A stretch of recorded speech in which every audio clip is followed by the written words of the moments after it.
Bon matin tout le monde! Comment ça va aujourd'hui? Et maintenant, aujourd'hui, dans cette petite série de dévotion matinale sur l'épître de 1 Corinthiens, on en est rendu au chapitre 9, je pense, hein, Julie? Oui, et j'ai aucune idée à combien d'épisodes on est rendu. Écoute, je pense que 16. 16 ans, c'est quand même bien. On est rendu au chapitre 9 en 16 épisodes. Coudon, on est comme le cheval frappé par la foudre. OK. On y va au galop.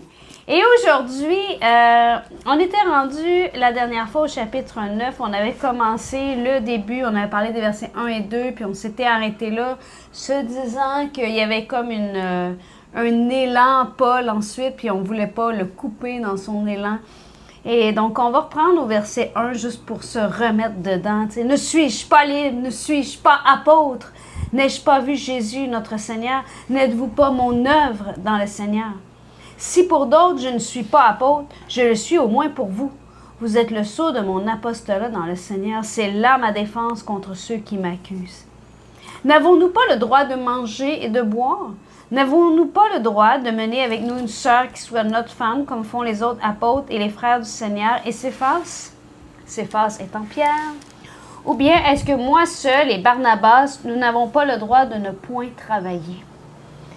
Qui jamais est engagé dans une armée à ses propres frais? Qui est-ce qui plante une vigne et n'en mange pas le fruit? Qui est-ce qui fait naître un troupeau et ne se nourrit pas?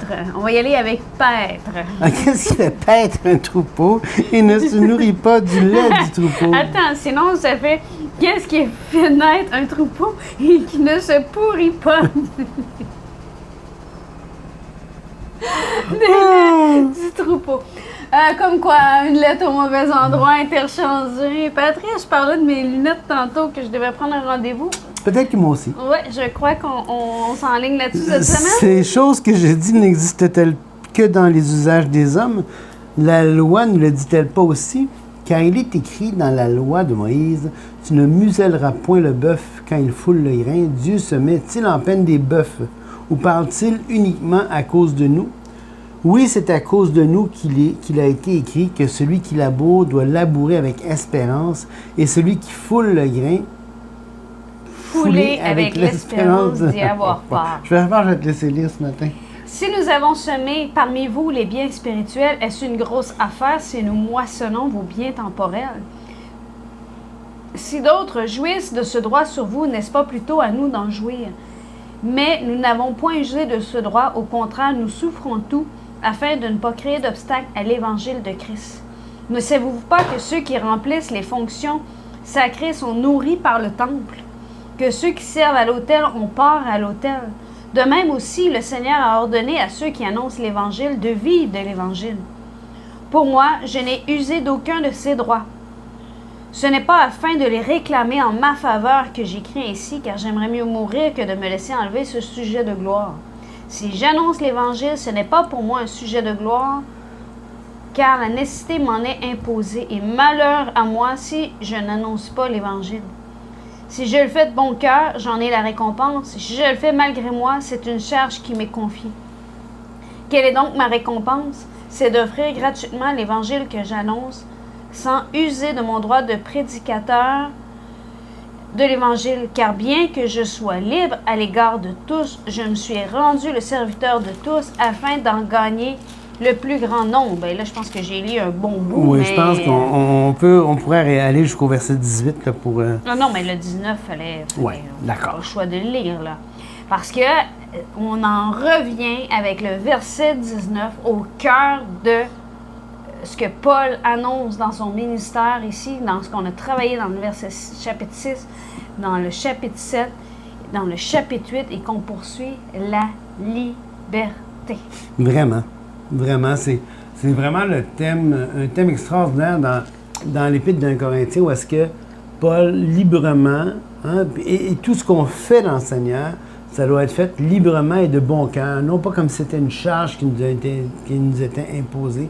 Donc, librement, on va donner sa vie pour l'autre, on va aider l'autre, on va aimer l'autre, on va parfois mourir à nos droits pour le bénéfice de l'autre. Et donc, et c'est important parce que, comme Paul va dire ici, il dit le droit du prédicateur, donc le salaire qu'il va parler en début de chapitre. Et c'est un droit. Et il n'y aurait pas de mal pour Paul de réclamer son droit. Absolument. Et oui, c'est ça qui est extraordinaire. C'est que la liberté que j'ai de refuser quelque chose qui m'est dû ne donne pas la liberté à l'autre de ne pas respecter le droit qui m'est dû. Et ça, c'est quelque chose qui est vraiment contre-courant. Il va falloir, je pense, que j'explique plus mon idée, mais Patrice, est-ce que tu comprends ce que je veux dire? Oui, très, très bien. C'est que c'est pas parce que moi, je choisis librement de ne pas user de quelque chose, de ne pas user d'un privilège que j'ai, que l'autre peut me dire, ben pourquoi tu utilises ce privilège-là, ou pourquoi je te laisse... pourquoi, ou un autre... Ben, ouais, non, je vais l'expliquer différemment. Différemment, OK. vas-y. Parce que je mélange les cartes un petit peu. OK? Par exemple, on a pris une entente ensemble. Ouais. En tant que couple marié, Oui. on peut s'engager, disons, demain soir, on va faire telle activité ensemble. Oui. Puis tu t'engages à respecter cette activité-là, que moi, Oui. j'aimerais ça faire telle affaire, puis tu dis, on va faire ça. Donc, le lendemain soir, c'est clairement dans mon droit, puisqu'on a une entente préalable ensemble, de dire, ben, je suis désolée. On s'est engagé à ça. On s'est engagé à ça, on le fait. Puis je suis dans mon droit. Oui. Tout à fait. Mais je peux, en pleine liberté, regarder mon mari et dire, oh, t'es fatigué ce soir. Je comprends. Je te libère. Ce qui devient un problème, c'est si La semaine suivante, parce que ça s'est passé là, et bien là, que Patrice dise, ben il est l'attente de dire, ben je peux me décharger de toute façon de mon engagement. je suis fatigué ce soir. Je suis fatiguée ce soir. Là, non. Mais ça veut pas dire que je vais... Ce que je veux dire, c'est vraiment qu'un droit qu'on laisse aller, c'est notre position de le laisser aller. Ce n'est pas la position de l'autre de ne pas respecter ton droit Ouais. Ça rentre pas dans sa liberté, là. Non. Si tu t'es engagé, si l'autre te dégage, c'est une chose. Tu ne peux pas exiger que l'autre, ni t'attendre que l'autre te dégage. Tu peux faire appel, tu peux lui demander, mais l'autre est en droit de... Et là, si je parle d'engagement, c'est parce que dans le thème ici, qui jamais est engagé dans une armée à ses propres frais. Il y a cette notion-là d'engagement dans le service. Dans le service, l'image qui est faite au niveau de l'armée, Ouais. qui plante une vigne, ben quand tu plantes une vigne, on s'attend, pour avoir planté nous-mêmes 2 vignes cette année, on s'attend à récolter du fruit. Éventuellement.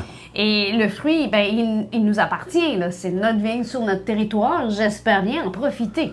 On s'est procuré le plant, on l'a planté, on l'a nourri, on l'a arrosé, ben... C'est ça. Et si j'ai un troupeau, dans notre cas, on n'a pas de troupeau, non, Patrice. Ça, c'est non. On a 2 poules. Mais on a des On poules. aimerait bien en avoir 3e, peut-être 4. 4e, là, mais bon. Pour l'instant, on en a 2. Donc, ben, je m'attends à manger des œufs. Oui, puis quelqu'un vient, ça me fait plaisir de lui donner des œufs. Mais si toutefois il y a une journée qu'on ne veut pas en donner, ben, on ne veut pas en donner, c'est tout. C'est dans notre liberté. Oui. Et là, fait que c'est important de voir ça. Puis il y a aussi la notion de si nous avons semé parmi vous les biens spirituels, et c'est une grosse affaire si nous moissonnons vos biens temporels. Donc, je pense que c'est toujours une bénédiction. Puis, et là, j'en parle comme... Je veux pas en parler comme quelqu'un qui est en train de parler en ce moment, de partager avec Patrice sur des choses spirituelles, comme on est en train de faire. J'en parle comme quelqu'un qui reçoit. OK? Donc, quand je vais à quelque part et que quelqu'un investit dans ma vie au niveau spirituel, c'est à mon honneur et à ma bénédiction de contribuer à ce qu'il fait financièrement. Ouais. Là où est ton trésor, là où est ton cœur, là où est ton trésor. Donc, c'est tout à l'honneur. Et là, c'est ce qu'il est en train de dire, hein. Il dit, si nous avons semé parmi vous les biens spirituels, est-ce une grosse affaire si nous moissonnons vos biens temporels? Ce qu'il est en train de dire, je suis en train d'investir dans ton éternité. Oui. Et c'est rien que tu m'aides à survivre dans ma temporalité. Et il y a cette image-là là, de spirituel et temporel. Temporaire, c'est les choses qui sont physiques, mais dans temporel, c'est une notion que le temps s'écoule, là. Oui. Patrice, tu veux dire quelque chose? Non, continue. Je sens, j'ai une belle application à ça, puis je veux en parler, mais continue pour tout de suite. Et il continue en disant, si d'autres jouissent de ce droit sur vous, n'est-ce pas plutôt à nous d'en jouir? Nous n'avons point usé de ce droit, au contraire, nous souffrons tout afin de ne pas faire créer l'obstacle à l'évangile de Christ. Donc, dans le choix libre que Paul a fait, il a décidé que pour être certain que le ministère qu'il fasse pour le Seigneur dans l'Évangile, qu'il n'y ait rien qui crée d'obstacle, bien, il est venu en gagnant son propre pain pour rien devoir à personne. Mais à chaque fois qu'il dit ça, il va ramener, mais vous savez, ceux qui font des fonctions sacrées dans le temple sont nourris par le temple. Donc, à toutes les fois qu'il dit « je n'use pas ce droit », j'ai choisi de, il ramène, je pourrais le faire, puis ça serait correct. Donc, j'ai déjà entendu, et ça m'a vraiment brisé le cœur, j'ai déjà entendu, oui, mais, tu sais, cette personne-là, elle enseigne pour le Seigneur, puis, tu sais, elle a choisi de mettre sa vie de côté pour le Seigneur, fait que c'est normal qu'elle ait de la misère à arriver, parce qu'au Québec, c'est un peu la réalité. Puis ça m'a brisé le cœur. Parce que, tu sais, on chante, nous sommes l'armée de Dieu. On va avoir toute cette image-là d'une armée comme il est écrit ici. On va parler qu'on sème, qu'on moissonne. On va utiliser toutes ces images-là, mais sans la portion pécuniaire, financière qui va avec. Et moi, j'ai aucun problème à parler d'argent, comme vous voyez. Pourquoi? Ben, parce que j'ai géré de près plein de projets dans l'école. Donc, quand gérant des projets, si tu veux avoir une entente avec quelqu'un, partir d'un bon terme, si tu es mal à l'aise à parler d'argent, ça ne fonctionne pas. Donc, parce que l'argent, ben mine de rien, c'est une réalité. Puis là, je ne suis pas en train de parler de l'amour de l'argent. Okay? Je suis pas on n'est même pas dans une thématique qui ressemble à ça. On parle de survenir à des besoins ici, là. Et il y en a qui vont dire... oui, mais écoute, regarde tel, je sais pas, on va prendre avec les États-Unis parce qu'il y a des méga-churches, donc des églises énormes. Donc, c'est sûr que si une église énorme, qu'il y a un pasteur qui est en une équipe habituellement de pasteurs et qui prennent soin des gens à temps plein, mais qui ont beaucoup de gens autour d'eux, bien, c'est normal que la portion du salaire soit plus grande. Plus élevée. Et absolument. Là, je sais que c'est pas agréable, là. Les gens n'osent pas dire ça au Québec, là. Ouais. Mais le chef d'entreprise qui a une entreprise avec 5000 ouvriers qui gagnent leur vie à travers ça va avoir un salaire qui va être cohérent. Et là, en même temps, c'est un piège. Ça peut être un piège pour le serviteur de Dieu qui met avec de la manière dont... Mais ça, c'est sa responsabilité, c'est sa liberté, c'est sa façon de gérer son argent. Il y a des comptes à rendre devant Dieu. Une chose est sûre, c'est que l'Église a aussi des comptes à rendre devant Dieu de comment ils prennent soin de ses enseignants, de ceux qui investissent dans la vie spirituelle. Oui, puis on dit ça, puis je veux dire, ça va faire bientôt... j'ai commencé dans le ministère en 98. Donc, 98, donc dans 3 ans, ça va faire combien de temps, ça? Pas en 98, chérie. Que j'ai commencé le ministère? Non, 88. 88. Donc, 88 à 2028, ça fait combien de temps, ça? 88, 98, 2008, 2018, 2028, 40 ans bientôt dans le ministère. Pas temps plein, mais quand même. Pas temps plein, mais quand même. Puis si j'ai eu quelques fois, de temps en temps, 500, 600, des fois 1000 piastres par année, des fois un peu plus. On n'a pas vécu de ça, c'est ce que on n'a jamais vécu de ça. Puis je me plains pas. C'est juste que c'est la réalité au Québec. Donc, ça m'importe peu, cet aspect-là. Mais ce qui est ben, oui et non.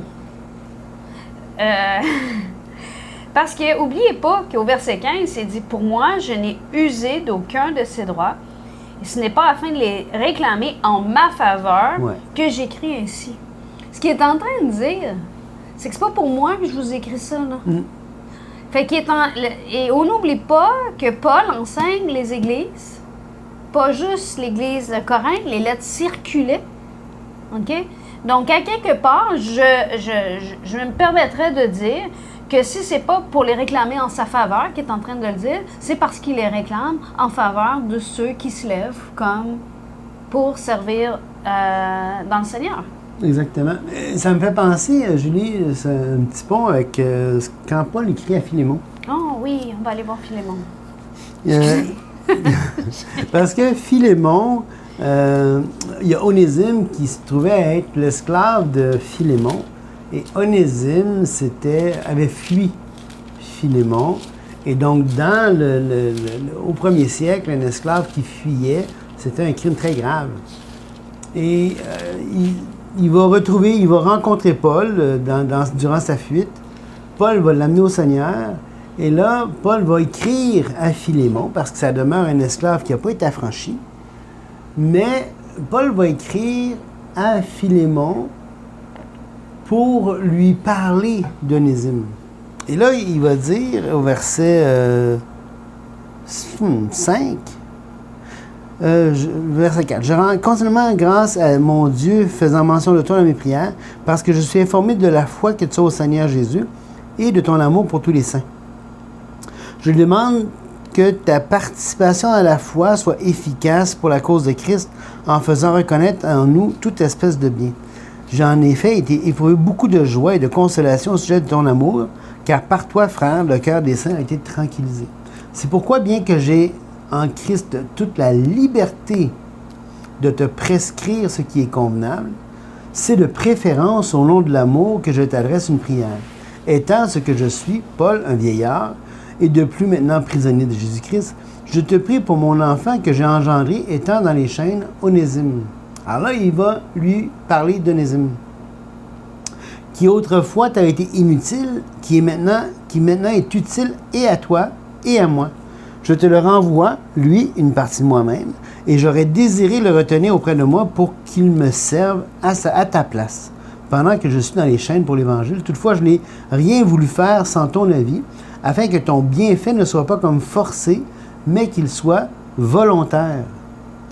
Peut-être a-t-il été séparé de toi pour un temps, afin que tu le retrouves pour l'éternité, non plus comme un esclave, mais comme supérieur à un esclave, comme un frère bien-aimé, de moi particulièrement, et de toi à plus forte raison, soit dans la chair, soit dans le Seigneur. Et là, ce qui est intéressant, c'est que Paul, au début de sa lettre, dit « J'aurai la liberté de te le prescrire, de te dire, regarde, tu vas faire ça, puis c'est tout. » Mais il ne le fait pas. Il dit, c'est au nom de l'amour que je t'adresse une prière, étant ce que je suis Paul, un vieillard.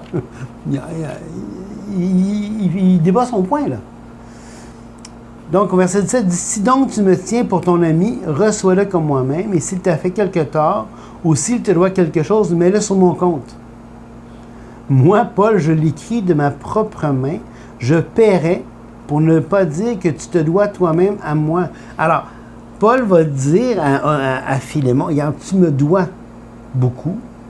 Mais je suis prêt à payer. Mais je suis prêt à payer. C'est dans cette liberté-là. Je veux pas te rappeler que tu me dois quelque chose, même s'il le lui rappelle. Là. Mais c'est pas là l'enjeu. L'enjeu, c'est qu'il est prêt à payer, puis il est prêt à s'acquitter de la dette que Onésime aurait eue pour le mettre sur son bras à lui. Et c'est magnifique, hein, parce que la bénédiction, là, c'est toujours, comment je peux dire ça? La bénédiction de Dieu est toujours selon tes choix pour toi-même et l'encouragement que tu vas avoir pour l'autre pour que ses choix pour lui-même. Parce qu'il va dire, c'est en comptant sur ton obéissance que je t'écris. Et là, écoutez bien. Fait que là, il est en train de lui dire, écoute, je m'attends à ce que tu le fasses. Ouais. Mais ça, c'est magnifique. C'est l'exhortation qu'on doit avoir les uns envers les autres. Sachant que tu feras même au-delà de ce que je te dis. Donc, je suis tellement confiant. C'est comme si Paul il disait, je suis tellement confiant de l'amour que tu as pour le Seigneur. Que je te demande, je suis prêt à payer, je suis prêt à assumer dans ma liberté, parce que c'est ça que je voudrais vraiment, mais je t'encourage à aller même au-delà de ce que je te demande. Puis ce que je trouve très beau dans ce passage-là de Philémon, puis je trouve que c'est un lien extraordinaire avec un Corinthien, ce que je trouve beau, c'est que Paul en fait pas un sujet d'hyper-spiritualité. Ce que je veux dire par là, c'est que Paul n'est pas en train de dire « Prie le Seigneur, il va te montrer que tu dois le... » Non. Il remet ça entièrement entre les mains de Philémon. Regarde, je suis prêt à payer, c'est toi qui décides, je suis sûr que tu vas faire ce qui est juste, ce qui est bien, ce qui est convenable dans le premier verset. Puis il ne va pas essayer d'hyper-spiritualiser ça, essayer de dire à Philémon qu'il doit obéir au Seigneur ou que c'est la volonté du Seigneur. Il ne rentre pas ça dedans du tout. Il dit non, regarde, choisis, décide. Tout à fait. Et là, on revient avec 1 Corinthiens, tu sais, au verset 17. « Si je le fais de bon cœur, j'en ai la récompense, mais si je le fais malgré moi, c'est une charge qui m'est confiée. » Et ça ici, c'est un passage qui, à mon avis, est un peu... peut parfois être un peu tordu. Parce que c'est comme si... j'entends ça, oui, mais ça dépend s'il le fait de bon cœur pour savoir si c'est bien ce qu'il fait. Oui. C'est pas ça que le passage dit. Non. Il dit, si je le fais de bon cœur, j'en ai la récompense. Parce que justement, en le faisant de bon cœur, en soi, tu es heureux de faire quelque chose. La joie de donner à l'autre, c'est une récompense en soi. Je veux dire, il n'y a pas plus grande joie quand tu arrives à quelqu'un, tu vois quelqu'un qui est dans le besoin, puis que tu as les moyens d'intervenir à ce moment-là, puis que tu le fais de bon cœur, la personne va être comme moi. Ou quand tu annonces, je pense à Paul, ou comme on est en train de faire, ça me remplit de joie de faire ces dévotions-là ce matin. Ben oui.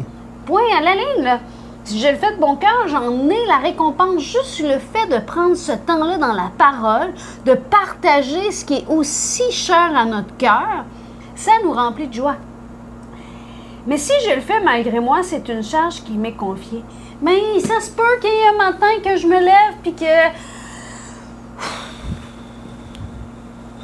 Ça t'arrive jamais. Non, mais ça m'arrive.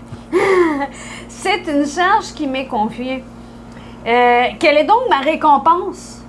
Mais il est en train quand même de dire qu'il y a quand même une récompense de le faire, même si c'est une charge qui lui est confiée à ce moment-là. C'est d'offrir gratuitement l'Évangile que j'annonce sans user de mon droit de prédication de l'Évangile. Donc, ce n'est pas parce que il n'y a pas de... Il n'y a pas de... Il n'y a pas... Dans la Bible, Patrice, si je ne me trompe pas, quand tu fais le bien, tu fais le bien. Oui. Oui. Si ton attitude, elle a un petit quelque chose à revoir après, là, ben c'est ton attitude qui a un problème.